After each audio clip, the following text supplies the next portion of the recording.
Got Your Back Pod Stream is brought to you by Mr. Dirk. From casual wear to suits and formals, Mr. Dirk helps you find the perfect fit with the right look for any occasion. Step up your wardrobe at mrdirk.com.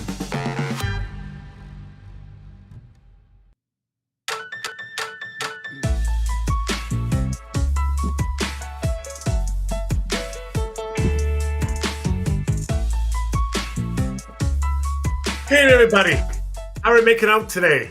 Time for a Sunday evening pod. We love our Sunday evening pods here. I got your back. Hope you had a nice, relaxing day. Kids are back to school tomorrow. Man, nice to see them get back to school. Today I'm back at my home studio, brought to you by Adrenaline Diesel, Edmonton's premier heavy-duty diesel truck repair shop, specializing in powertrain, tuning, performance and parts and sales. Visit adrenalinediesel.ca. Love these Sunday night pods, especially after a late Saturday night game. The Oilers out in Seattle get the job done. What I'm calling a very mature performance by a mature group of players, including a lot of players that understand what it takes to win. Lots to get to tonight. We'll be joined by Zuby, obviously, and our main man, Rob Brown, who is currently scrutinizing and really watching the gold medal game, of which Canada's not a part, although someone have picked it to happen. Love to do this pod, brought to you by our title sponsor from Play Alberta. When you gamble, use your game sense. Play Alberta makes it easy to set deposit limits, time limits, and more, so you can play casino games and bet on sports safely, securely, and responsibly. Everything you need to know is at playalberta.ca. Let's welcome the boys in here. Brownie and Zoobs, guys, the Sunday night pod, and Ryan Rashog is gone. Rashogger is, I think he's hiking. He's doing all kinds of, he's being athletic, Brownie, which... for him, I think it's a step in the right direction on his 54th birthday. He's not being athletic. I saw him. He was in a golf cart driving right up to the green. He had the red flag on it so that he could go right to the side of the green, so he didn't have to walk more than 15 feet. I saw that his wife was putting the ball on the tee for him, so he didn't have to bend over and hurt that back of his. There's no athleticism. Unless drinking beer is an athletic feat, then he's doing that over and over and over and over again today. Zuby, how long was his stretching routine prior to the first hole? Did he even do it, or did he just give it the old man, bend over, touch your knees with the club in your hand? I don't know, but I certainly agree with Brownie that if you can avoid bending over, for sure, that's like huge. If Shona's going to tee it up for him, bending over, right. Tying skates, ski boots, stuff like that, for me, it gets harder and harder every day. So I'm sure he appreciated that. So maybe one or two bends to tee the first couple balls up, and then I'm sure that was it. He was ready to roll. Well, I really hope it's Randine that's teeing up the ball and not Shona, like you said. I mean, Struddy, Shona on this trip with him? Like, I don't know. Did we miss something? Is there something that I'm not involved with on the pod? I don't know. Yeah. It was a little dicey, but I didn't want to. Zuby was on a roll. When it's on a rule, I never get in Zuby's way. So tonight's just the three of us, right? We finally got rid of Shogger and Steve. So we can do whatever we want here and just run wild, guys. And I think he doubts us when he's away. So let's show him what we're all about here tonight. I'm in. And if you guys see me looking to my right, it's because I'm watching the gold medal game, and I can't turn and face it because you make fun of the drapes that my mother-in-law made for me. So I can't have them in the background. So I have to sit here and every once in a while turn. I tell you, Struds, this has been an incredible day of hockey. I know that we're all sad Canada's not in the medal round, and it does suck as a fan of Canadian hockey, and you feel for these young kids. But the bronze medal game went to a 14-person. Each team had 14 guys shoot for the Czechs to win their shootout in the bronze medal. And now the gold medal game, Finland and the U.S. about to go into overtime as well. It has been a really good day of World Junior Hockey.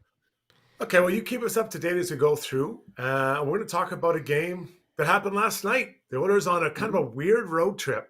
Let's get into our breakdown, brought to you by Alberta Ram Dealers. Ram trucks continue to deliver with power, style, and innovation. The 2025 Ram 1500 features a bold new powertrain, a redesigned exterior, and state-of-the-art technology. Check out the most awarded light-duty truck ever. See a Ram dealer today. So the Oilers been 4-2 in Seattle, and I'm using the word maturity, and I've been talking about this team for many years, and we've seen it now the last year and a half, where they go into a game understanding the level of play that's required and then executing it. I don't think anyone had a really massively incredible game. And that's not to say guys didn't have good games, but it was a team effort. And managing the puck, Brownie, for me last night in that 4-2 win was really important. And when they didn't manage it, especially on the first goal against for Seattle, they get stung. But I'm going to keep using this word maturity, because that is the type of mature veteran team win that you get against a team like the Kraken who are trying to figure it out still. Well, and you would expect it. The Oilers are, if not the oldest team in the league, they're in the top 2. So this is a team that was built to compete for a Stanley Cup this year and the next few years. They're built for today. They've got a veteran team that understand what it takes to win. Very professional. In the first 40 minutes, absolute dominant. Only one mistake, and that was the goal where Kapanen tried making a play that he shouldn't have made. Other than that, I mean, Seattle was generating nothing. They had nothing in the offensive zone for long stretches. I think, what was it, 4-1 after or 3-1 after 2? It should have been about 6-1. I mean, Grubauer, who has struggled against the Oilers, was dynamite in that game, and he kept the Kraken in it. But if the Oilers keep the opposition to 2 or less, they're going to win most nights. They got Connor and Leon. Those guys, it's almost a guaranteed 2 points out of those 2 each and every night. So if they play good defensive hockey, which they did, gives them a better chance of winning. They do not have to play high event hockey. They played a low event hockey game last night, and by far they were the better hockey club. By far. And I know we're not a Kraken pod, but I haven't seen a team come with much less energy than that Kraken team last night. Like they look to me like, I don't know how to rate. Like I always tell the kids that I coach, it looked like he paid $2 to power skate or to public skate yesterday. Like there was no energy on the Kraken. They got a little bit of a burst of energy after the 2 goals, but for the most part, they look so flat. Man, they look flat on their Saturday night at home, and a team that's trying to take the next step. They spent a lot of money this offseason. That looks like a really, really flat team. Well, you look at the first goal by Podkolzin. Vince Dunn, who I think is a dynamite hockey player. Last night was his 500th game in the National Hockey League. So it's a milestone game. When you have a milestone game, you got a little extra energy. First goal, Podkolzin comes down. Vince Dunn gives him a kind of little bump. Podkolzin just keeps on going. That's Vince Dunn's man. And Podkolzin walks in. He's got a wide open net back door. Grubauer was the only one that showed up in the first 15 minutes of that game. If it wasn't for Grubauer, the game would have been 5-0 early. I mean, Grubauer stopped McDavid. Like McDavid had a breakaway. No one even knows he's the best player in the world. He's really hard to miss when he's on the ice. And he's standing. He stood at the far blue line for about 4 seconds. No one sees him. He gets a breakaway, and Grubauer makes a big save on that one. The Kraken were flat, and you cannot play against the Oilers without energy. You can't come out flat against the Oilers. They'll make you pay. And last night, it was a very good game for the Edmonton Oilers. Really, really good game. Very mature game. I want to talk about the 2 first goals. So Podkolzin, you talked about it. Really nice play by Podkolzin on the zone entry. Kicks it over, and then it eventually comes back to him. But what I like, Brownie, and you've been critical of his goal scoring, and I get it. He hasn't put it up. But when that puck came back to him, he was ready to shoot it. He was already in position, expecting the pass back. If he didn't get it, that's fine. But he was ready when it was on his stick or when it came towards him, bang, he fired it in there. And I think, he's got the skill to do it. But, doing it and then being able to and actually doing it are 2 different things. Well, critical. I mean, that's his first goal since November. So I have mentioned it a couple times that he hasn't scored. But you're right. He made the play at the blue line, and then he kept his feet going. And when the puck came on that play, it's hit the net. You don't pick a corner, don't do anything other than hit the net. And he did. And he hit the net quickly on and off his stick. When you're playing with great players, and obviously he's playing with Leon, be ready at all times and be ready to shoot. Leon doesn't want that back. Leon doesn't want you to stick handle it. He doesn't want you to dust it off. He wants, when I put that puck there, you put the puck in the back of the net. And give Arvidsson credit too. Arvidsson, as soon as he gets it, moves it to Leon and drives the middle. When he drives the middle, that opens up the passing lane. And that's huge because it was a 3-on-2 because Dunn got caught. So Arvidsson, if Arvidsson just stays in the same line, it would have been hard for Leon to get the pass through. But Arvidsson drives through, opens up space. Podkolzin makes no mistake. That line has been very good as of late. Probably hasn't produced as much as they should have, but that was a nice start and Leon, think about it. Leon after the game the night before was very critical of his game. Got the game-winning goal, but he said, I was not good. He was fantastic in last night's game, and it started right from the very first shift. Let's get into our into some audio here I want to hear from Nugent Hopkins, and this is our digital brought to you by Weiss Johnson Heating and Air Conditioning. It's time for a new furnace, garage heater, or hot water tank. Weiss Johnson is here for all your home comfort needs, specializing in servicing for existing systems or installing new ones. Visit weissjohnson.com today. Hit it. Weiss Johnson, whoa. So let's hear from longtime Oiler Ryan Nugent Hopkins. A lot of good things defensively. We knew coming into that they put a lot on that. So to keep them at 10-2 shows a lot of good signs. And obviously when he had to, picked me some good ones for us too. So overall, a solid 60, and got to keep it rolling now. So coming into this, I talked about a mature game and team. And I think that last night, if you're trying to figure out the highs and low for the Oilers, I'd call them like a 7 all night long. There was no over emotion or no under. They were just playing and doing everything right. And what I loved about their game last night, Brownie, was their puck management. What does that mean? Well, that means where you put the puck. How do you handle the puck? Do you throw the puck away? Do you take the puck and drive it below the tops of circles, then try to make plays from down there, use your D?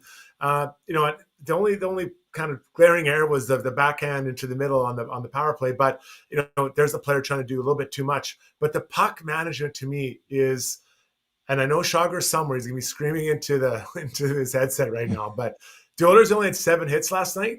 But the way they managed the puck, they didn't really have to hit anybody because they were putting the puck where they wanted, when they wanted to put it there. And you're not chasing the game. When you're hitting sometimes, you're chasing around trying to get hits on everybody because you don't have the puck. Another team is puck managing the game for you instead. Well, this is a team that's not built to hit. This is a team that's built to have puck control, to play a patient game, and then when they get their opportunities, they press. Last night, it's funny, you said it was real noticeable, the Kapanen turnover, because he tried to do too much. The rest of the night, the Oilers didn't. They didn't have to try to do too much. They kept, if there was a play, they made it. If there wasn't a play, then off the glass and out. Where the Oilers have got themselves into trouble in the past is when they try to force plays. They're trying to, okay, there's a guy wide open. I have to go through 2 sticks to get it to him, but if he gets it, it's going to be awesome. But if it doesn't, then it's a turnover coming back the other way. The Oilers were very good puck management, making the play that was available to them and not forcing anything. They were in control of that game. Once they got the 2-0 lead, you know what? Now Seattle has to take chances, and that's where you start to pick them apart. And the Oilers did. Seattle would force something. The Oilers quickly come back the other way and get good odd man breaks. They just weren't able to capitalize on their chances. But the Oilers are playing right now as good as any team in the National Hockey League. And I think the biggest thing is they understand who they are now. They are not trying to be something other than what they are capable of doing, and that's staying in a very controlled type play. When they won 16 in a row last year in January, they are winning games 2-1, 3-2. It wasn't 8-6 those games. They were playing good defensive hockey. If they play good defensive hockey, they're always going to score because they've got Connor and Leon. So I thought last night was just an extension of what we've seen from the Oilers over the last 8-9 weeks. Let's talk a little bit about Chris Knobloch and his changes in lineup, right? So last night, Derek Ryan comes in, and they took Corey Perry out. There is no reason for Corey Perry to come out. No. None. I thought he played very, very well. That fourth line that had 14,000 NHL games or whatever it was on that fourth line, he played very well. I think what this is Knobloch just going to Corey Perry and say, hey, bud, you need a break. Let's hear what Knobloch. Do you still have that clip, that one, Zoops? Yeah, we got it. Let's hear Knobloch about Corey Perry and why he came out. He's an absolute professional, and he's been really solid for us all year. And never easy taking a player out, especially a player like Corey. But it's not going to be very long. We'll get him in the lineup very soon. We have a lot of guys that are playing well, and I think it's important that the players that we have here aren't sitting out for too long. It's a long fight. I mean, I like the way he's managing players, bringing them in and out. And unfortunately, when you have this depth, and you've heard many players talk about, when you have this much depth, Brownie, someone has to come out that isn't deserving of that demotion.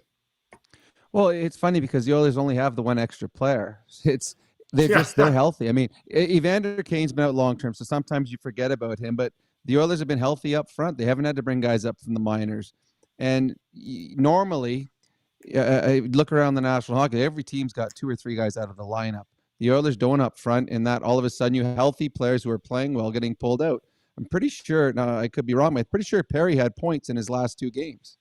He was part of a fourth line that scored goals in the last 2 games. So he'd been playing very well, but you do not want a guy like Derek Ryan, who's, again, was pulled out of the lineup for not through poor play, but through numbers. You don't want him sitting in the stands for 4, 5, 6 games. And I said last night on Chad, and I'll say it again, I respect the fact Derek Ryan's from that area.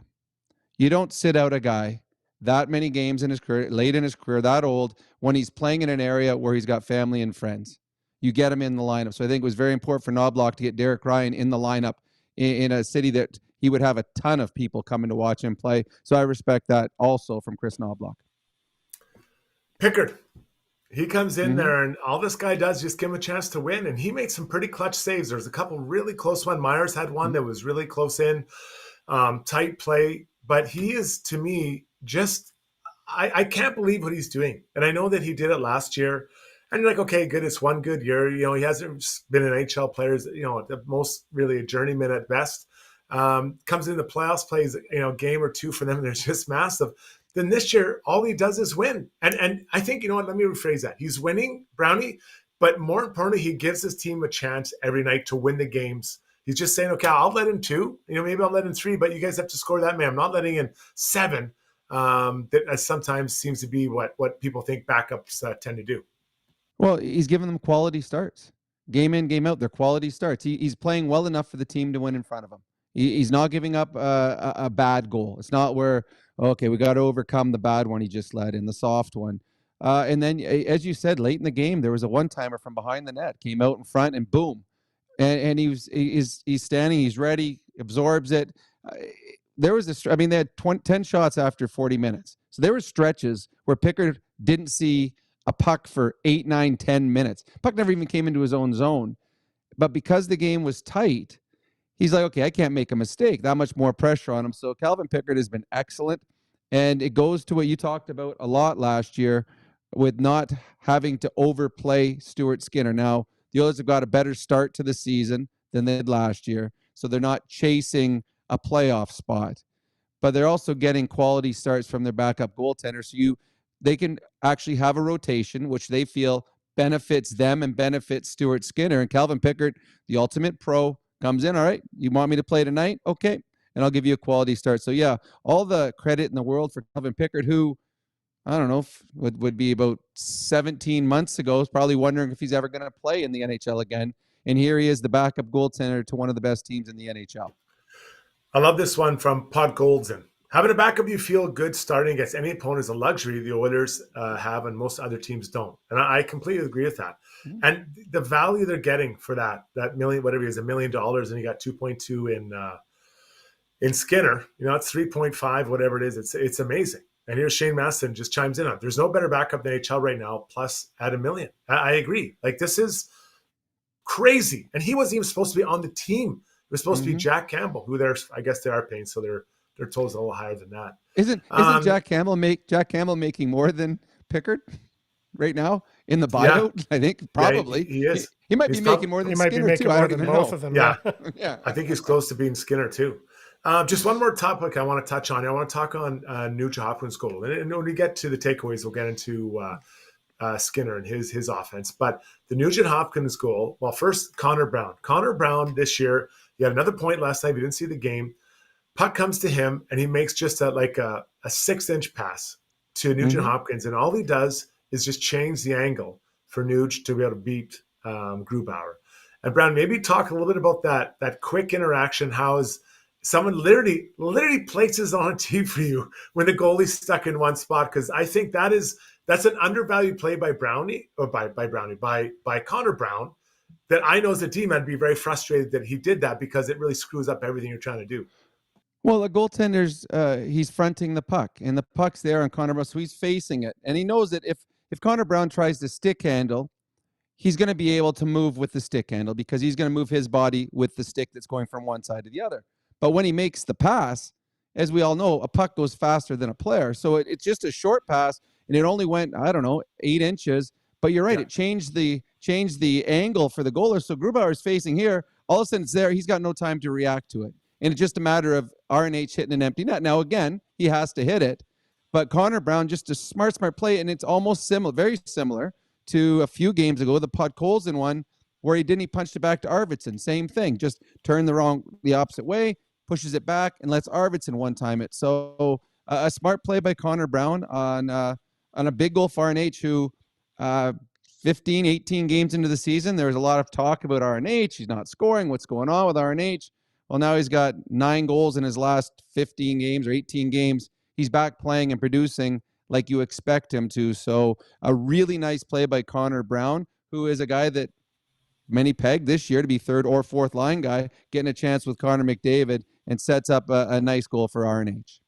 Huge. It's huge for the Oilers to have this happen. And lots to get to in our takeaways, and I'll save a bit of that for that. Let's get, though, now to our Relentless pair brought to you by You Can Use Services. 6 unforgettable evenings of laughter and heart at the annual Comedy Nights fundraiser this March, where every ticket sold helps provide vital mental health support, job training, and mentorship to young people in need. Grab your tickets at youcan.ca and mention Got Your Back for 10% off. And it's a fun night. We've been before. It's a really good time. And you won't be disappointed if you go down there. So I'm going to go through our Relentless player tonight. I'm going off of the team in Toronto. And I'm not. Any particular team in Toronto? No, I'm going to different. I have a double one. I'm going to go instead with Miami Dolphins wide receiver Tyreek Hill. So Tyreek is frustrated. He was recently signed a huge deal. And after the game today in Miami, again, he signed a huge deal, and he's there, and he says, asked about what he looked like, his future looks like for Miami. He says, and I'm quoting a bit of this, "I just have to do what's best for me and my family. If that's here or wherever the case may be, man, I'm going to open that door for myself. I'm opening the door like I'm out, bro. It's great playing here, but at the end of the day, I just have to do what's best for my career because I'm too much of a competitor, just to be out there," meaning he's out on the field. So I think saying it without really saying it, I think Tyreek Hill is looking out, and that is relentless. You're still sweating from your last touch of the football on the field, and you're saying you're out.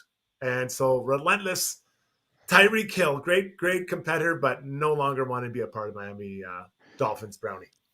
Well, I mean, the poor guy got arrested on his way to a game earlier this year outside his own stadium. So I can understand why he doesn't want to play in Miami. I did read all about him too. I mean, he used to be with my KC Chiefs, so I know all about Tyreek Hill. He's one of the fastest wide receivers. Don't even make fun of my KC Chief, Mr. Giant guy.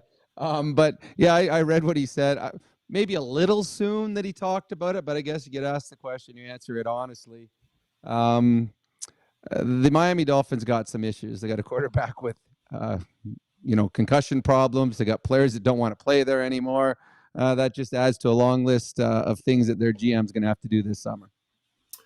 All right. Thanks for everyone tuning in here. If you're on the YouTube, please give us a like, to hit the thumbs up button to make sure that show us how you appreciate what we're doing. Really appreciate you tuning in tonight. When we come back, we're going to takeaways and our YouTube poll. And I have got a very interesting theory regarding Knobloch and his usage of players. I'm going to get Brownie to chime in on next here on the show. At Gallery Dental, we believe in blending exceptional care with artistry to create the perfect smile for you. From routine cleanings to advanced cosmetic procedures, our team is dedicated to providing top-notch care in a relaxed and comfortable environment. With state-of-the-art technology and a passion for perfection, we ensure that every visit is a positive experience. Join the Gallery Dental family and let us help you achieve a smile that you'll love to show off. Contact us today at secolandentistry.com.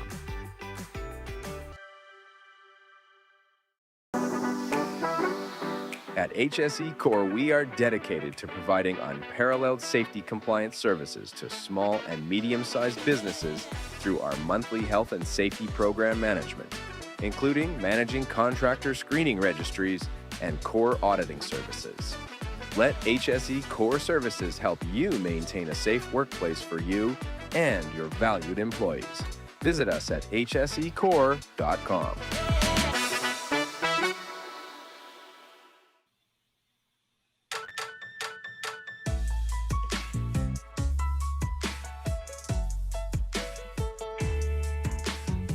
Welcome back, everybody.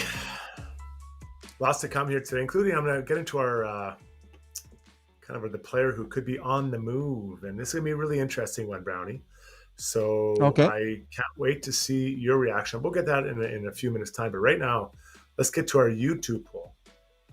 And the YouTube poll is brought to you by our good buddies at DeBoer's Golf Shop and Fitting Center, helping you play better golf since 1999 with their trackman, fitting bays, instruction, after-sales support, golf merchandise, and clothing. Go down and check out their pro-style shop style atmosphere located at 5311 99th Street in Edmonton. Now, Zuby, do you want me to set this up about where you're coming, or do you want to take it? This is your baby. Maybe you take it, you old dog.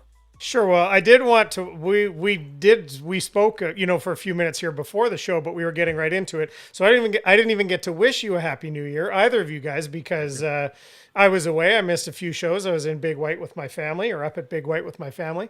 So I wanted to say happy New Year, but I also know that you have a hard cutoff date at the point in time at which you will begin rejecting other people's happy New Years, and I wanted to make sure that I was sliding in there safely.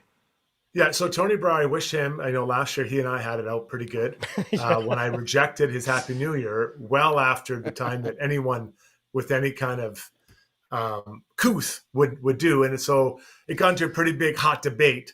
And so I wished him one, and I said the cutoff day would be no longer welcome after tonight, like into June 6th. But for Tony, I might let it slide into January 6th. So my cutoff date for wishing Happy New Year's is tonight at midnight. After that, there's no longer, except for Tony, can go into the 6th. Why is this our poll? Yeah, so this is the poll. That's where I went tonight. So let's hear it. So this is this is asking of the viewers and the listeners, when do you start rejecting people's Happy New Year's? And the options are January 6th. That would be the sort of the Struddy cutoff date. The end of January, Valentine's Day, or spring break. Do you let it ride? Is it good as long as it's the first time you see the person well into spring break and beyond? What's yours, Zoobs? And that's getting some votes now. I'll give you. I guess I'll give to Valentine's Day if I haven't seen you in that time. Day. If I haven't seen you, I should have had Warthog's Day in there actually instead of Valentine's Day. But that's the same as end of January. If I haven't seen you, I don't know. Happy New Year. Sure, that doesn't bother me. Oh, it does bother me. What about you, Browntown? You know what? If I haven't seen anybody and it's mid-July and they say, "Hey, hi, Happy New Year. How's your 2025 going?" I'm fine with that. I'm not going to reject somebody saying something nice to me. Like, I'm not an animal, Strides. You've lived your whole life through too casual, Brownie. That's been your problem your whole life. Too casual. You have to have a hard date. Say this is not where it's accepted anymore. So, I'm sorry, you're both wrong. I know I'm right. Everyone's going to go against me, but I know I'm right in this situation. Okay, well, the next thing I'm really interested in both your guys' comments about this. Let's get to our takeaways.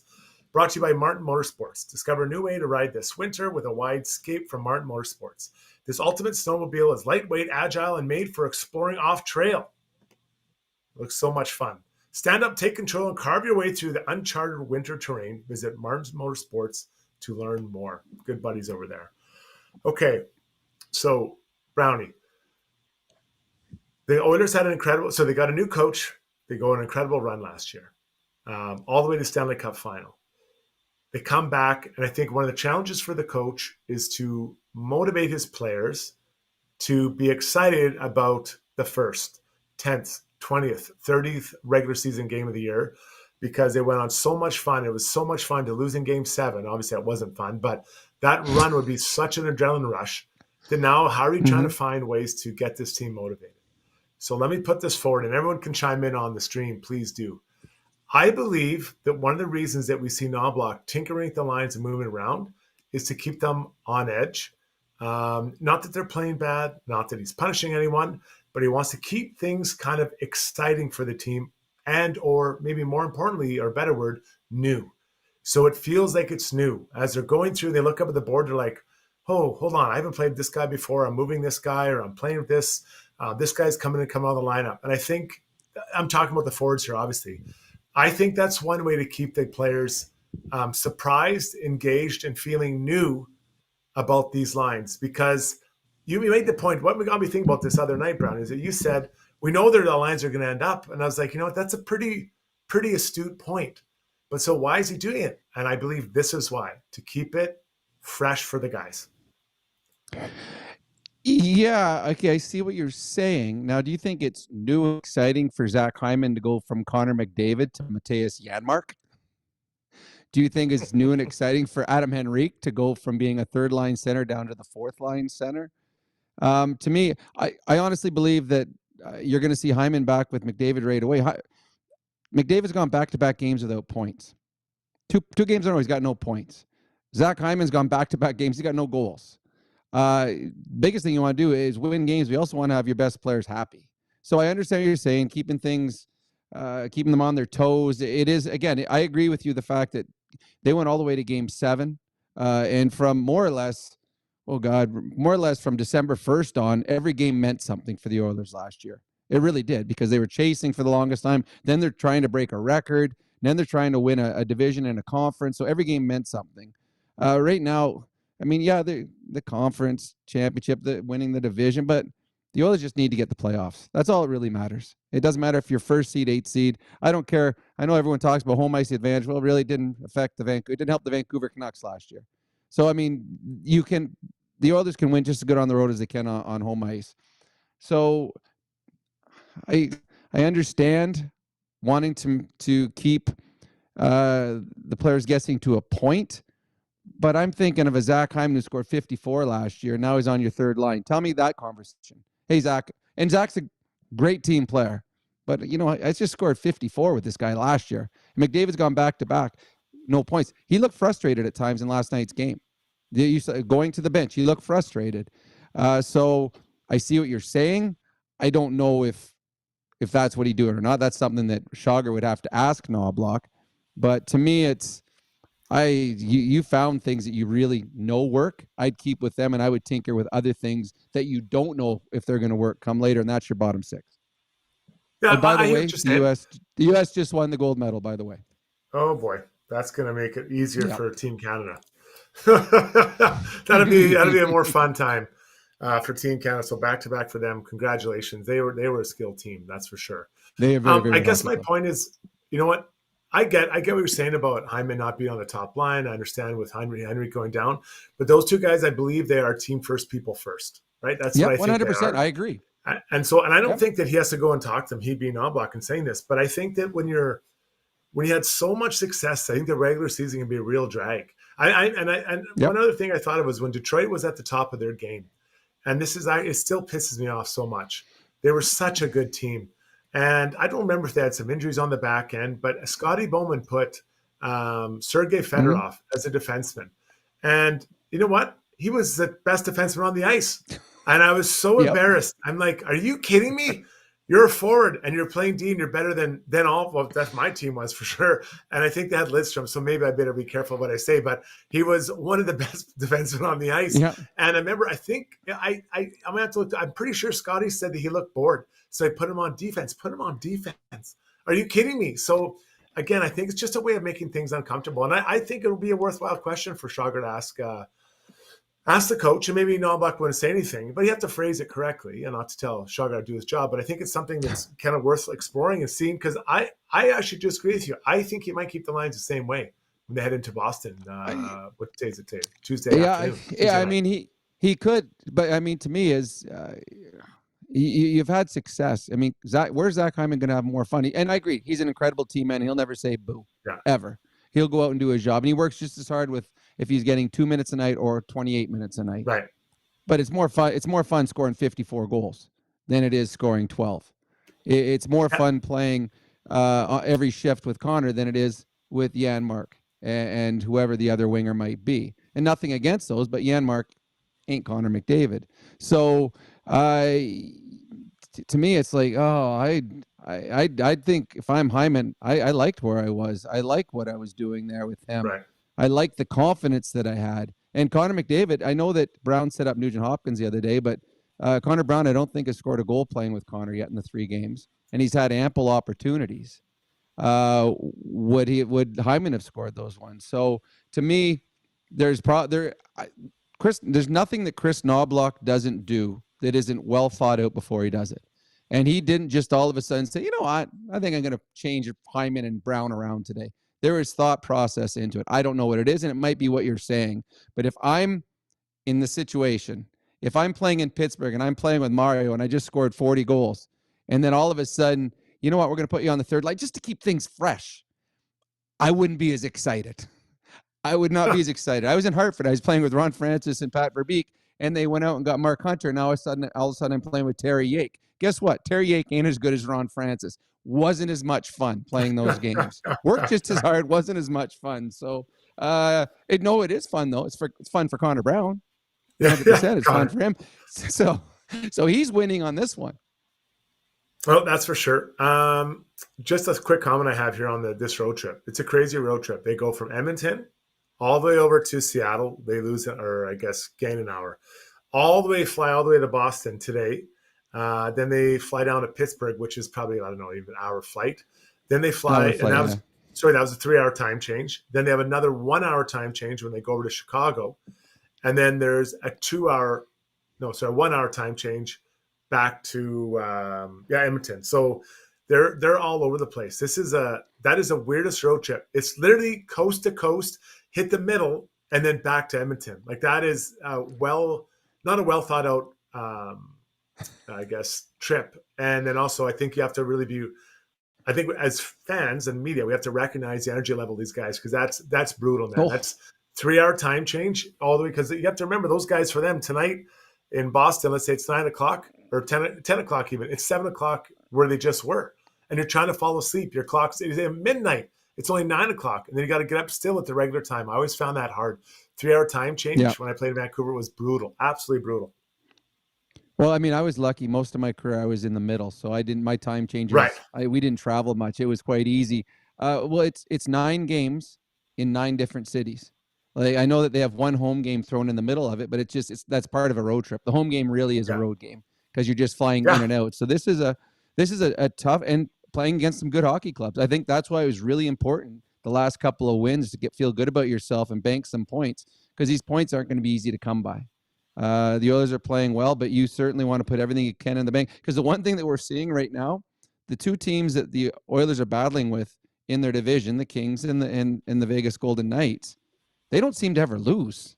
Like, they continue to win. So the Oilers have been on this absolutely incredible run, and they're still just tied with LA, and they're still like 6 or 8 points behind Vegas. So this is a tough road trip for the Oilers. But the one thing that Knobloch has done, and this team has talked about, is they go in, set goals. Okay, here's where it's 8-game segments. So these segments right now, it's to get to, I don't know what it is, February 7th, I think it is when they have the big long break.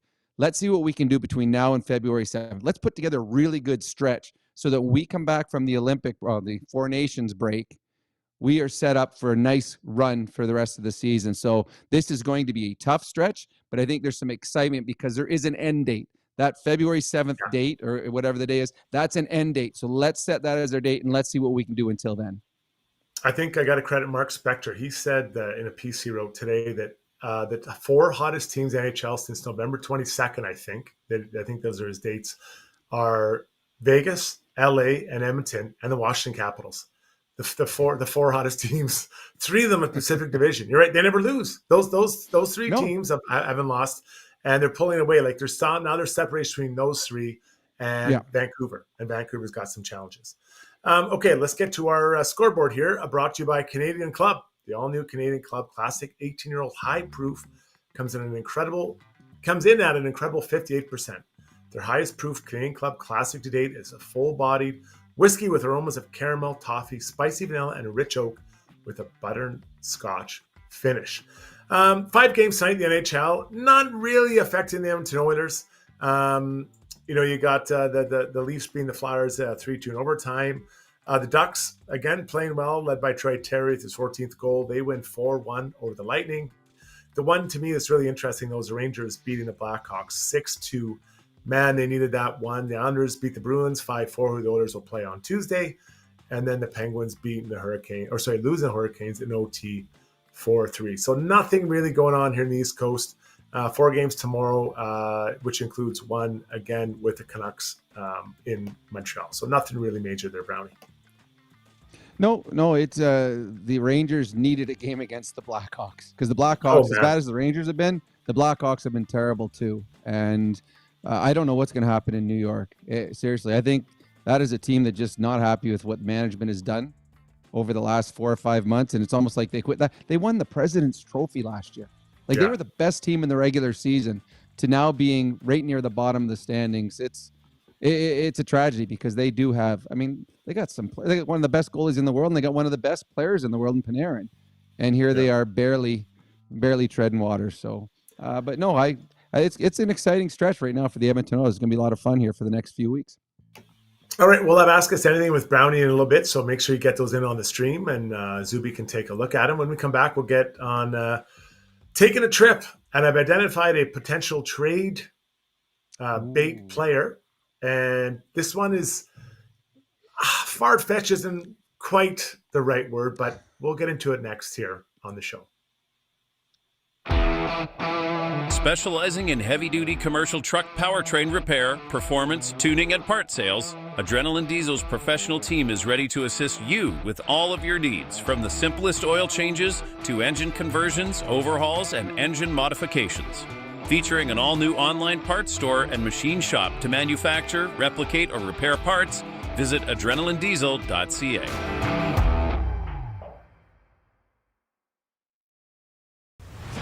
With over 18 years in the industry, Kelly Zaretsky and her team at Blue Summit Accounting deliver client-focused solutions and financial guidance for success in a simple and comfortable way.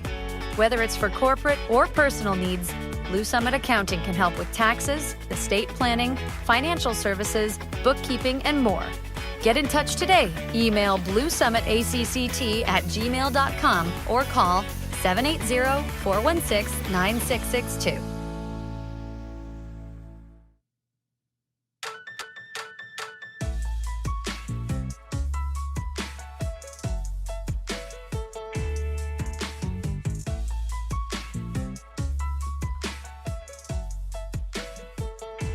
Welcome back, everybody. If you're on the live stream on YouTube, give us a thumbs up. Punch that thumbs up button. Give us a little bit of 11 on there. Tell a friend. We appreciate everyone tuning in on this Sunday night. Let's jump into taking a trip, brought to you by Alberta Blue Cross. If you're planning a trip, whether it's a dream vacation, a quick winter escape, or a trip to watch Oilers play, don't forget travel insurance. Alberta Blue Cross has got your back with emergency medical care, cancellations, lost baggage, and more. Flexibility, reliability, even lounge access to our hotel if the delay is too much. Visit ab.bluecross.ca/travel to learn more. All right, Brownie, in this segment, it's a new one. And what we're doing is we identify players around the league that are potential trade targets or people that will be moved. And this one it's on my mind, and it's been on my mind for a while since we identified this. I'm going to go with JT Miller in Vancouver. I believe that the relationship between he and Elias Pettersson can continue. It's unsustainable. They don't get along. It's been going on for quite a while, it sounds like. Pettersson is that, kind of big skilled center that everybody wants, but JT Miller, you want him as well. I believe JT Miller has more, would have more return, because they're looking for a center. According to Ed Freeman, they're looking for a center. They trade one out. They want a center back. So JT Miller, to me, he's a massive competitor. I think he's a hard teammate at times, probably to have. I think he's very demanding. I think he can probably be moody and a hard guy. But in the playoffs, as we saw last year against the Oilers, you want JT Miller on your team because he is an absolute beast. He was their best player. That's it. There was JT Miller and everybody else. He was their best player. Nothing against Quinn Hughes. Pettersson was invisible. Demko wasn't there, so this was the guy. So I believe that JT Miller's a guy that would be a great trade target for any team. But I've identified the team that needs him. The Oilers saw him last night, the Kraken. The Kraken are vanilla. They are so vanilla. Watching them play, Adam Larson plays hard. He didn't, I don't think he finished the game. They try to get in there and get physical, but they have players that are just, to me, vanilla. There's no bite to the game, no edge to the game. And I know it's hard to trade within your own division, but they have a couple of young centers like Shane Wright, although I doubt that would probably do it. But those types of players, Matty Berniers, would that be a guy you'd move for? I don't know. But I think that if you're looking for a center back and you need someone with edge, I believe that JT Miller would be that guy. But your thoughts on JT Miller as a potential trade out of Vancouver? And would there be any city that you think could potentially be a landing spot for this guy? Well, yeah, I was never a fan of JT Miller until I saw him play in the playoffs last year. And then I'm like, okay, this guy, he's a playoff performer. Like he plays big boy hockey in the big moments. I didn't think we'd ever be having this conversation about they have to move Pettersson or JT Miller until everything that has happened this year in Vancouver, which is shocking. I mean, teams have had two superstars on the same team. There's a lot of teams that do that. And the Oilers, for example, their two superstars are best friends. So it's shocking that it's come to this. I think, though, if Vancouver is moving JT Miller, you're going to pay a king's ransom to get him, because the Vancouver Canucks are a good hockey club. They were Game 7 last year against the Edmonton Oilers, and they lost by 1 goal without their number one goalie and their number one goal scorer. So they're probably thinking, okay, we could have won that game possibly. I don't know if you trade JT Miller to Matty Beniers and Shane Wright or whatever you trade to Seattle, that's a big step backwards. Like JT Miller is, as you said, Quinn Hughes is their best player. He wasn't in the playoffs last year, but Quinn Hughes is their best player. He is all world. But then the very next player is JT Miller. So if you're trading your best forward, you've got to get a lot coming back the other way. I don't think Seattle has it. I don't know. I don't know what JT Miller's trade in his contract is. I don't know if he's got a no trade or what he has. He ain't going to Seattle. JT Miller wants to win now. Seattle's a long ways away from winning, especially if they got to give up a whole bunch of players to get him.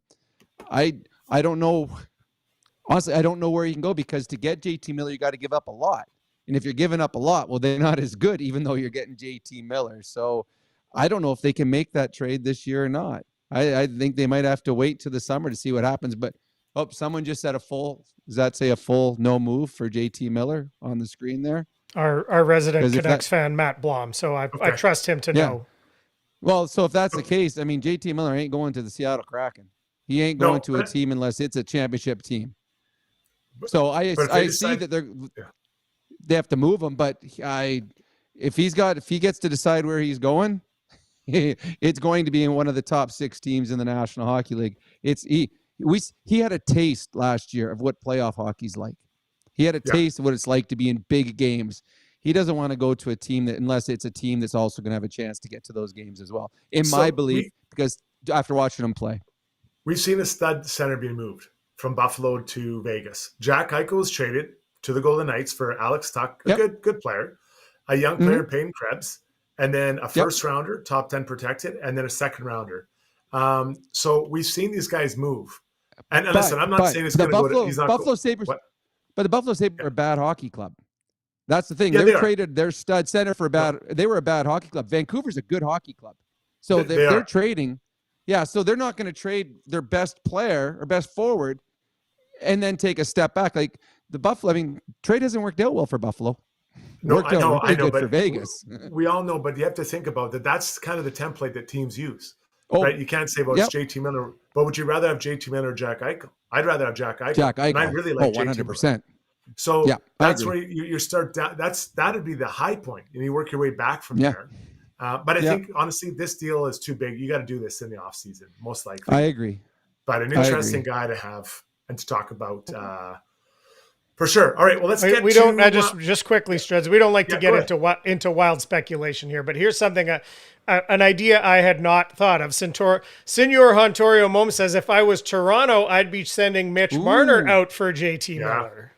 That's kind of something. The only problem with that is JT Miller is tied up for a number of years.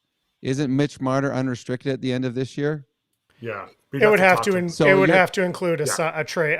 Yes, but if they were both signed, Ooh, that is whoever said I can't see the names on here, but yeah, that would be a very, very intriguing. I like that trade right there. I like that trade for both teams. And because Toronto's apparently been sniffing around Nazem Kadri or reunite, and they need edge in their game, right? They need some edge in there. Yeah.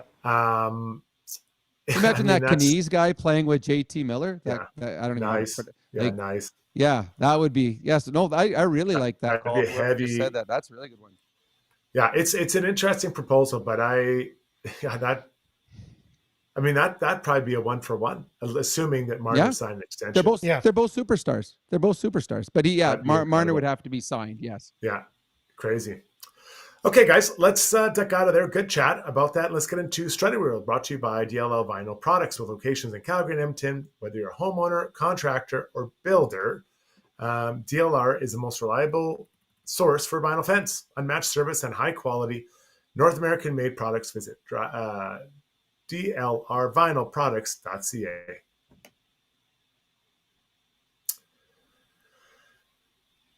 I love musicals. I'm not afraid to say that. Brownie and I have talked many times about how much you love musicals. And I saw the other day the show Wicked. If you haven't seen it before, it's based on a book about the prequel to Wizard of Oz. I saw the Broadway show a few times, and I loved it. I have the playlist on my Broadway show playlist. I sing it all the time.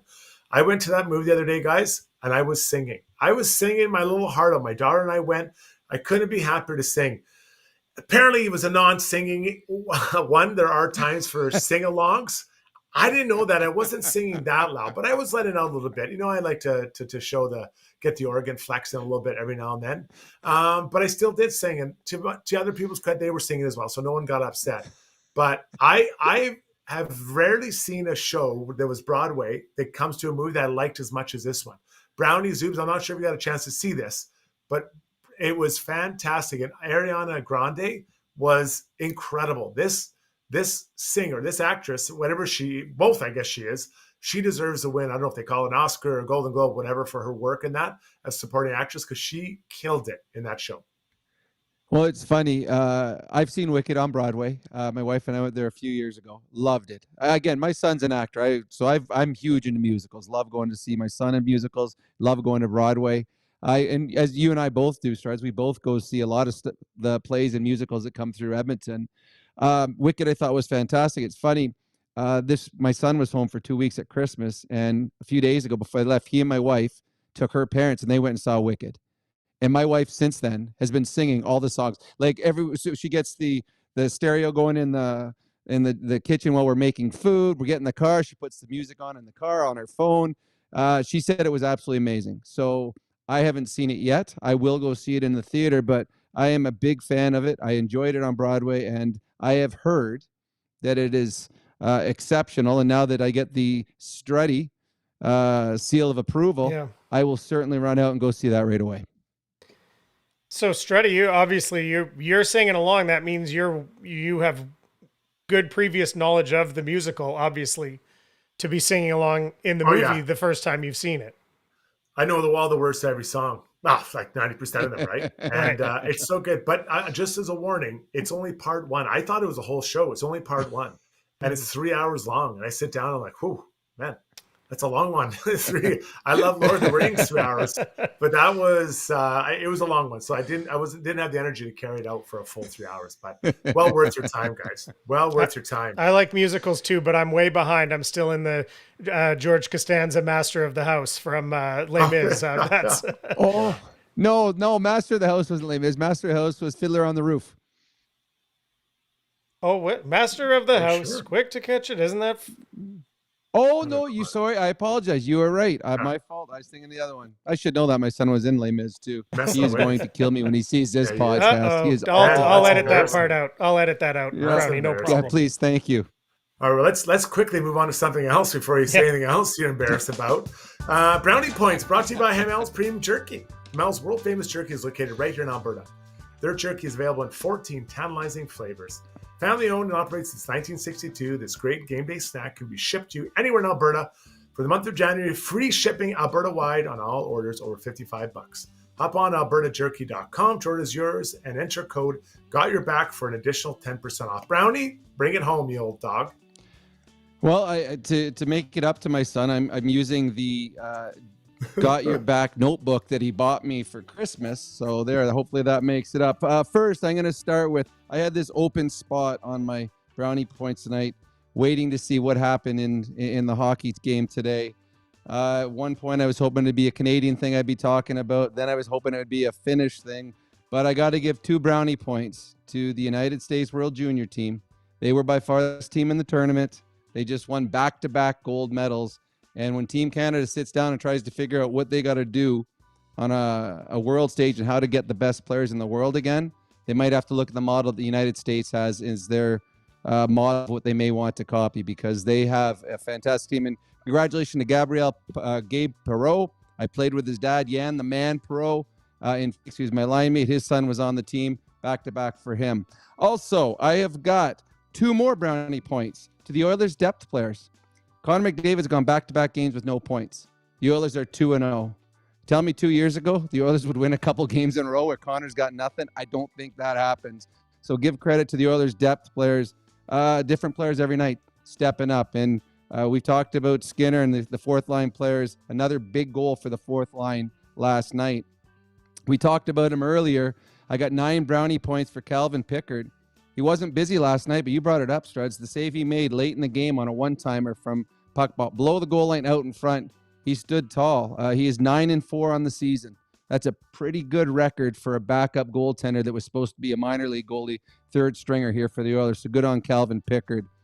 I've got minus one brownie point to the New England Patriots. They're coming into the last game of the season today. They lost 6 straight. And if they lose today, which they should have, they would have guaranteed themselves first pick in the draft.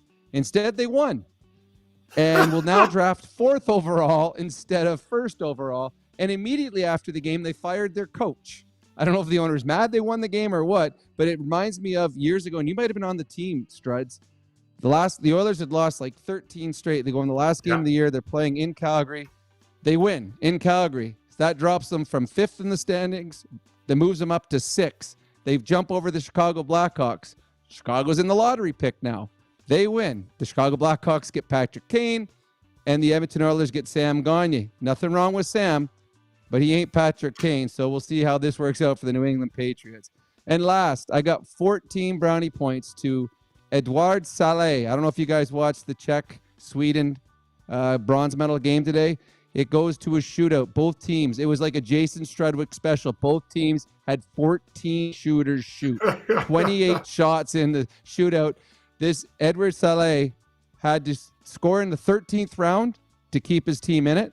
And then he went and got and shot in the 14th round to win the bronze medal for Team Czechia. There's a bit of pressure on that young kid. He comes through. The Czechs had not won, I think it's 19 years in a row. They had not won a medal. This kid comes, he's played in 3 straight World Juniors. Czechs have got 3 straight years where they've won a medal. They got the bronze today. And those, my friends, are today's brownie points. So good. And congrats to Ladislav Smid. I believe that was his first year being assistant coach on that team, and an amazing guy. He's absolutely an amazing guy. And I'm so happy that he was able to get that bronze medal. Hey, one thing too, Strats, and I've heard, we've talked about it before, and not on this podcast, but today the Czechs won the bronze and the Finns won the silver. The Czechs are celebrating, and the Finns are inconsolable. It is amazing how what it's like to win a hockey game, how it changes everything. Their medal ain't as good as the Finns, but there was a celebration on the ice where the Finns, it was all tears. So in this tournament like this, the bronze it tastes a lot better than the silver medal did. So it was a tough loss for the Finns today against a very, very good U.S. team. There's no doubt about that. All right, thanks for that, Brownie. We'll take a pause here, our last break, and we'll come back with Take a Lap and really interesting player jumping on waivers. So at Timberhouse, our guiding philosophy is naturally inspired living. We believe that through design, we can solve problems and enhance people's lives. We follow biophilic design principles in all of our builds to incorporate natural materials, natural light, to enhance all the spaces in a home. When you have your space perfectly reflect who you are and what you value, and it's made well, we think that that just leads to better living.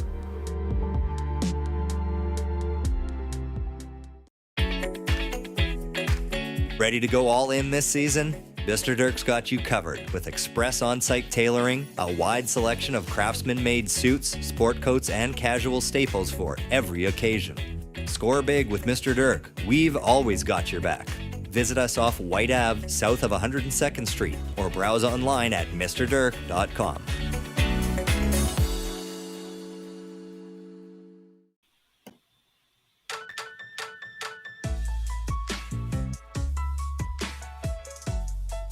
All right, let's jump into Take a Lap, brought to you by Aecon. With over 150 years in the construction industry, Aecon is one of Canada's original leaders in heavy industrial contracting, operating across North America and proudly here in Edmonton. If you're looking for a great company to work with, visit aecon.com and click on Join Our Team.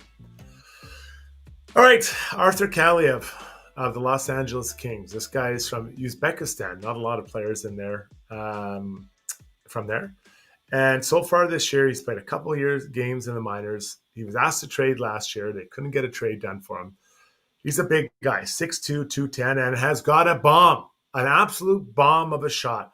Hasn't played a game in the NHL this year. Only makes $900,000, and today he was dropped on waivers by the LA Kings. He's a really interesting player for me, Brownie. Really. Now, he hasn't played a game at all this year, and I know the Oilers don't have a lot of space as far as available room to take players on, but I would be floored if this guy doesn't get picked up by someone in the league. He scored 14 and 13 goals a couple of years ago, down to 7 last year. But I want to at least take a look for $900,000. I'm pulling that lever. Oh, I agree, and he's a guy that was at one point on the LA Kings' first power play unit, and they were trying to find him for that big shot. He did have a bomb. It was one of the years that the Oilers played them in the playoffs where he was out there, and that was his job, was to score goals. So, yeah, interesting. Well, I mean, we saw here a high draft pick that didn't work out in Vancouver, Pakolzin, who's come here and found a home. Maybe this kid just needs a new opportunity somewhere else. But yeah, at $900,000, a guy that's got size, can shoot like that, why not give him a look? See, especially now most teams have played 35 plus games. You know what you got. So you know what your needs are. You know who hasn't lived up to their expectations. And now you're thinking, okay, is this guy better than what we have? He might be. So yeah, I'd take a shot. There's half the teams in the National Hockey League probably should take a shot at this guy because what they've got going for them right now ain't good enough. If I'm the San Jose Sharks, I put my name in there for sure. Right? 100%. You've got a young team there, some really creative players that can help facilitate getting the puck to them. I think if Chicago, any of those teams, I'll be floored if he makes it through. I know he hasn't played this year in the NHL. I get that. But, I mean, he's at $900,000. If it doesn't work out, you just don't qualify him next year, and it didn't cost you anything, except for the flight from LA to, I guess, San Jose. It's pretty short. So see what happens. You can make him drive that one. Yeah. Next up, announced today on Twitter, kind of cute, Frank Ventrano put it up on his own little socials that from the Anaheim Ducks that he scored, I guess he did get a 3-year, $18 million extension.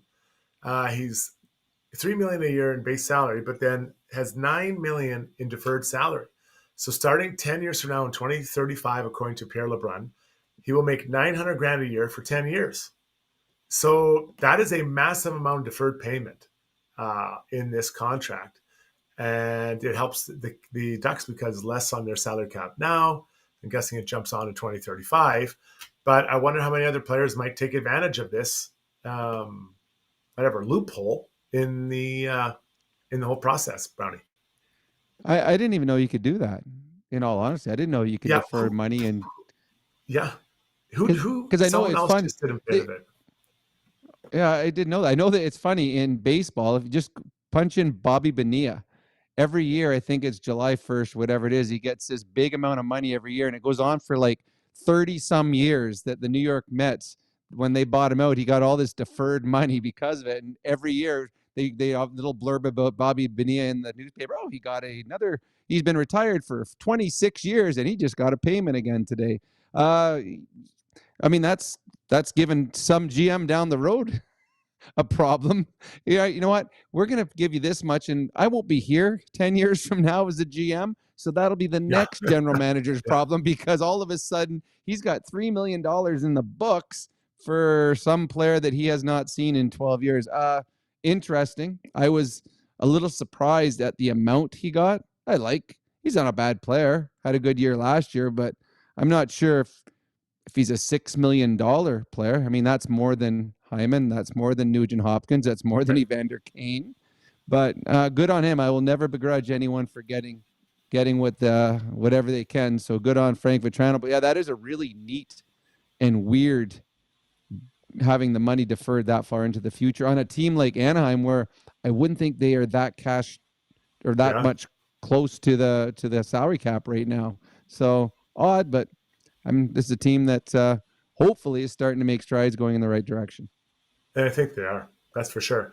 All right, so now it's time to hear from all of you. For Ask Us Anything, brought to you by Mortgages by Meridia. If you need to renew your mortgage, don't just sign those papers. Meridia Gallus with Maximum Mortgages can take care of finding you the best rates and work with your best interests in mind.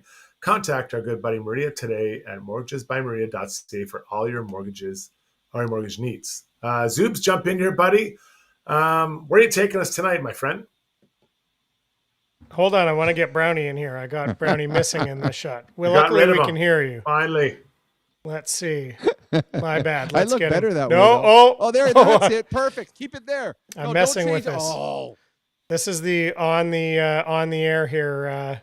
Trying to get this right. Let's get Brownie in here. Bing. There we go. Sorry for the delay there, folks.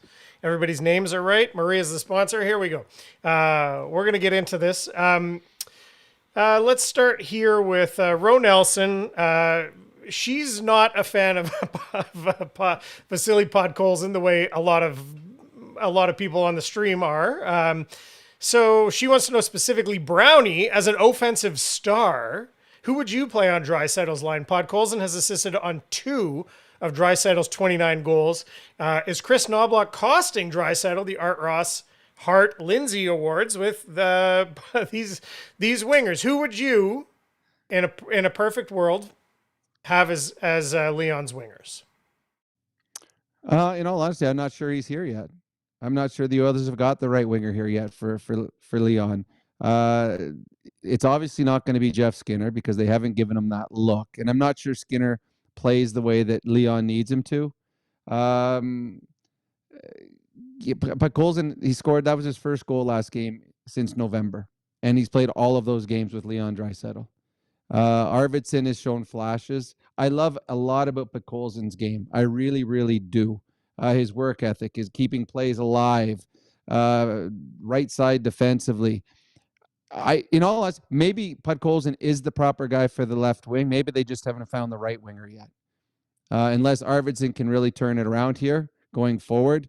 But the Leon Draisaitl would have more points with different line mates over the last month and a half. Because, I mean, Podkolzin, again, he's got 4 goals on the season, and he's got 1 since November playing with Leon, who to me right now is the best player in the league. He's having an MVP season right now, Leon Draisaitl, and he's doing it with 2 guys that really haven't been producing a whole lot offensively. Struddy, who are your ideal wingers for Leon? I like the way you frame that. I love Podkolzin beside Draisaitl. I know your reservations, Brownie, but that line spends so much time in the offensive zone. Mm-hmm. They work so well together. And I would value that as a coach, but you also have to score.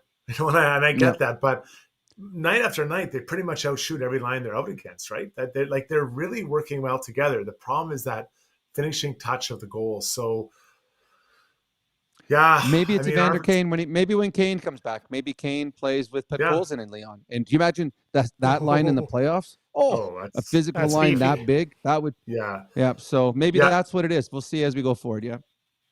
Go ahead, Zips. Okay, going back to, we talked about all the different line combinations, maybe where Chris Knobloch's going with that. Simple 101 said, Knobs is messing with the lines because he's trying to see what potential options he would have should injuries come into play. Someone else, a few other comments along the same lines. Do you think as experiments, especially against some of these teams the Oilers, quote unquote, should beat, is there banking some intel here? Struddy? Yeah, I think that's part of it. I mean, you got to see what else you have because there's going to be injuries, but also I think you want to see if there's chemistry between different players, because we've seen him every series he was in last year. The lines he started with in the playoff series didn't end with that. He adjusted. So I think he's just trying things out. See what this looks like. What does this feel like? And I like it. I honestly think it's that. I think it's what I mentioned earlier about him keeping it fresh for the guys, Brownie. Well, the one thing now, I believe that Hyman will be back with Connor McDavid, but the one thing, if you have Brown up playing with McDavid, the Oilers' third line with Hyman on it is better than if he's not on it. And the Oilers' fourth line with Henrique on it is better than if he's not. So their depth is better if you've got a 54 goal scorer on your third line and you got Adam Henrique playing on your fourth line. But I don't believe that your top two lines are as good. I don't think Connor McDavid's line's as good with Connor Brown as it would be with Zach Hyman. But I do believe, you can.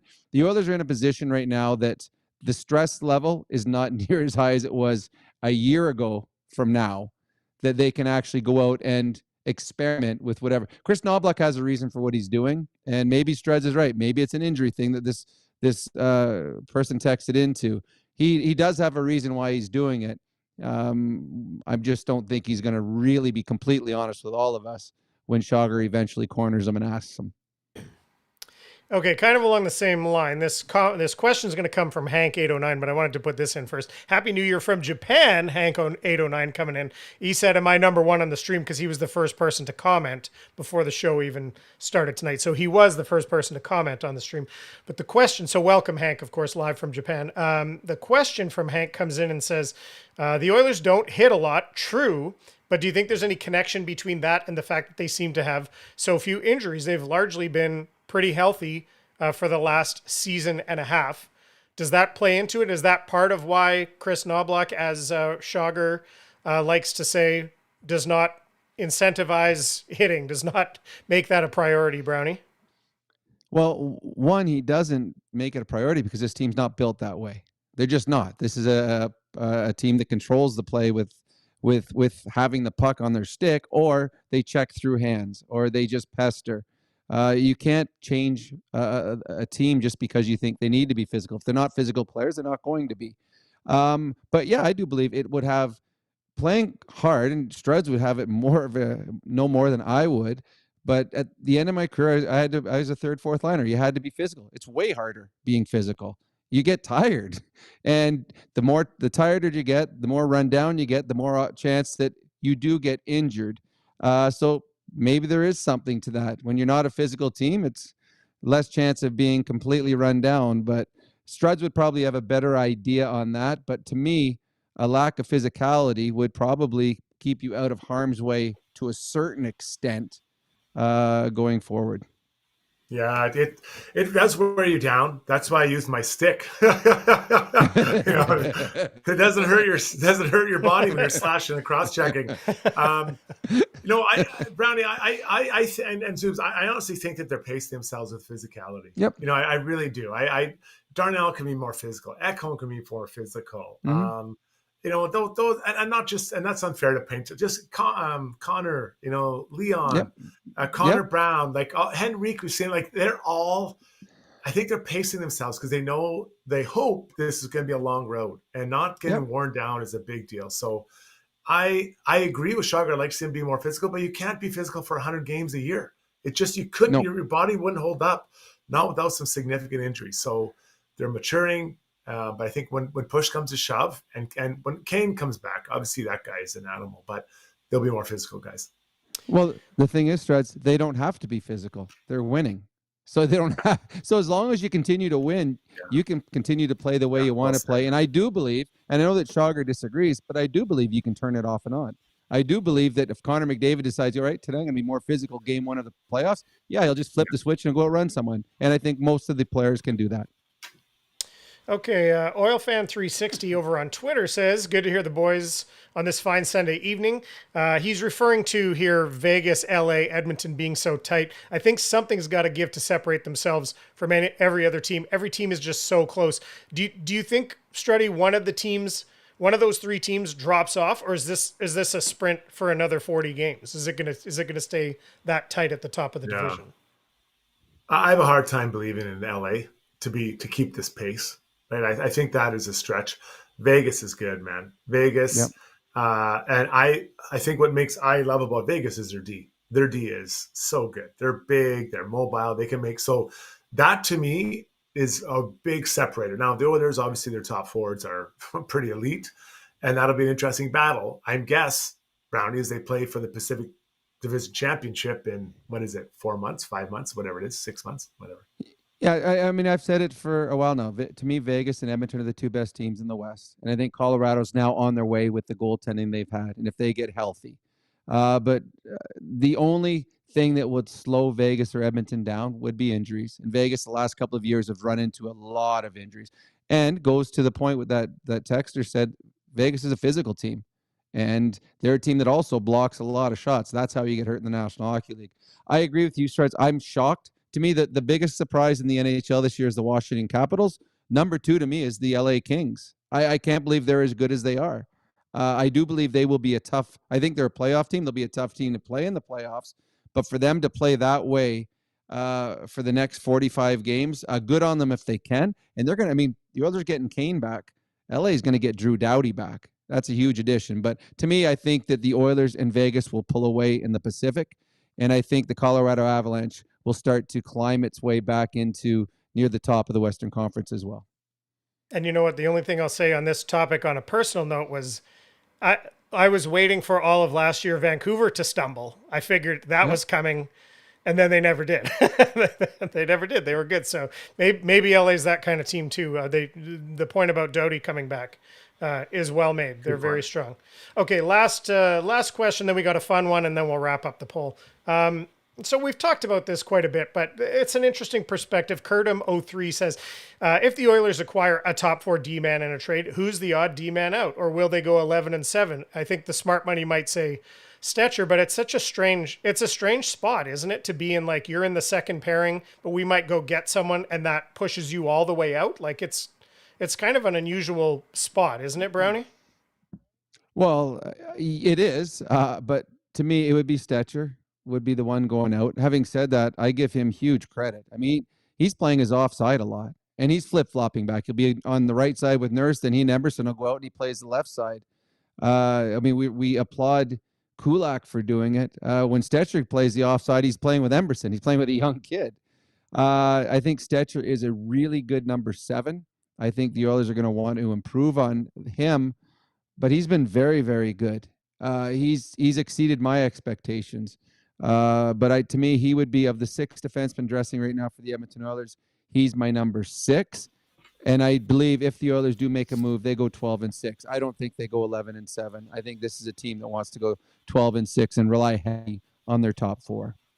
I made the comment to Bob Stauffer on the panel the other day, just privately. I said, every time I look at Stetcher's numbers, I thought he played more, right? And I think that's the greatest compliment you could give somebody because he's noticeable in a good way, not in a bad way. And then Emerson the same way. I'm always like, he played 13 minutes. I think he played 15 or 16. And so I think that's the greatest compliment you can give a D-man. And a D-man of their style, So Stetcher should be the guy out for sure. Then as far as the pairings, you just sort it out, maybe mix and match, as you go along, depending on the series. But yeah. Okay, here's a fun one. You guys have to maybe think fast here. We talked about musicals. And Hank809 said they should make a musical out of Slapshot. And I was making me laugh because I always thought to myself that Top Gun would make a great, like a kind of tongue-in-cheek comedy musical. So here's the question to you guys. What's a great movie or, that's not a musical that you think could be made into a great musical? I'll give you a second. Silence of the Lambs. Oh man, I like that. I don't know. That's a good one. I love. I don't know why I got the movie The Natural in my head. I don't know if you remember that baseball one. Yeah. That'd be a good one. Yeah. Get some music going off of there. What's the other one? The one where Kevin Costner comes out of the cornfields. Oh, yeah. Field of Dreams. Field of Dreams. Field of Dreams. Oh, yeah. Couple of good ones. Sorry, ahead, before Brian. you go any further, Strud, did you watch it's on, I think, Apple TV, the Ryan Reynolds, Will Ferrell Christmas? Oh yeah, I watched it. Yeah, it was good. Oh, I love that. I can't think of the name of it good. right now, but that's one of my favorite ones right now, that musical.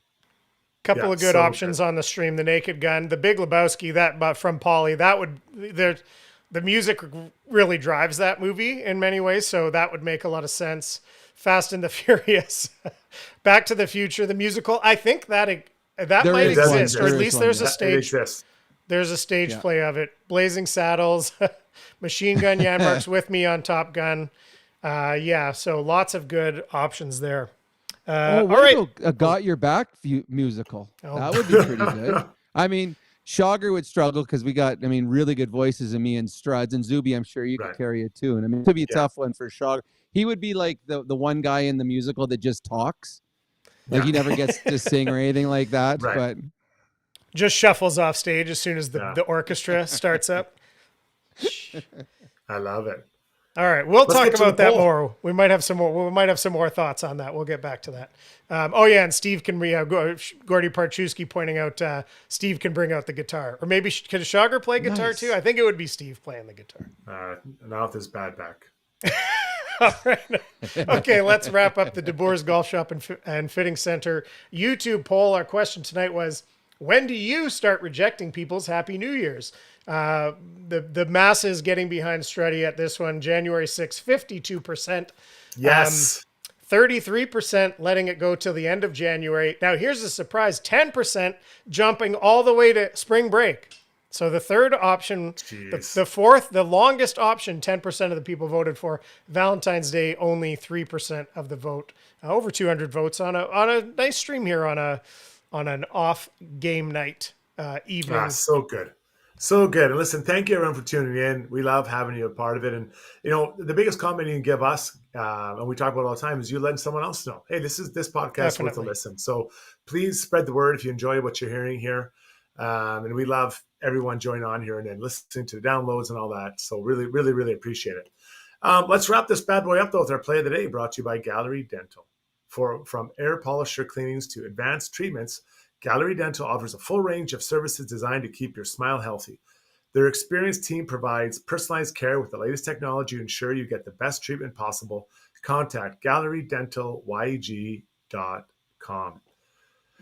Well, boys, I'm going to play the day. When a D-man scores a goal in overtime, you got to love it. I'm going to go with Morgan Riley, Toronto Maple Leaf scores in overtime on a nice shot from almost the top of the circles, Brownie, to get the game-winning goal for my 10th favorite team, the Maple Leafs in the NHL. Well, that is good. Although I probably would have went with the young kid for the U.S. that scored on a breakaway in overtime to win a gold medal, but can't do it. No, yeah. As a Canadian, I can't acknowledge that. I cannot do it, buddy. I'm sorry. The wound is still too fresh for us. Yes. Slick finish though too. Slid it under the pad. Really nice goal. It was a nice goal. Really nice one. No, exciting. Congrats to Team USA. Well deserved. They were good. And now Team Canada, we got to get it going for next year. All right, boys. I believe we're back Tuesday after the Boston game. So everyone tune in for then. Until then, get rest. And kids are back to school tomorrow, everybody. We made it. 2 weeks off. Send them back. Thank you, teachers. So on behalf of myself, Zoobs, Shogger, and of course our main man, Shogger, thanks for tuning in, guys. And we'll catch you Tuesday night. Good night, everybody.